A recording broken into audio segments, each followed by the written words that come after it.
नमस्कार, भाग्यशेष वार्ता डिजिटल मीडियामध्ये आपलं सहर्ष स्वागत करत आहे। आपण पाहू शकता अर्धापूर शहरामध्ये व परिसरामध्ये पावसासह वादळी वाऱ्यासह पावसाला खूप मोठ्या जोरात सुरुवात झालेली आहे। सोबतच विजांचा कडकडाट मोठ्या प्रमाणात चालू आहे। आपण पाहू शकता सध्याच्याला कांदा असेल, गहू असेल, हरभरा असेल, अशा भरपूर काही पिकांचं सध्या काढणी चालू आहे। सोबतच यात्रा मोठ्या प्रमाणामध्ये चालू आहेत। सध्याच्याला महादेव असेल, खंडोबारायाच्या यात्रा प्रत्येक ठिकाणी चालू आहेत। प्रत्येक ठिकाणी नुकसान मोठ्या प्रमाणावर होत आहे।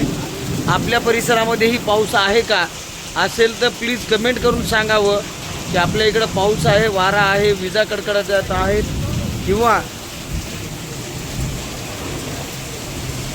मोठं नुकसान झालेलं काही असेल तर कृपया कमेंट करून सांगावं। आपण पाहू शकता, हे आमच्या माध्यमातून पाहू शकता खूप मोठा अर्धापूर मध्ये पावसाला सुरुवात झालेली आहे। गेल्या जवळपास अर्धा तासापासून विजासह वादळी वाऱ्यासह मोठ्या प्रमाणामध्ये पाऊस पडत आहे।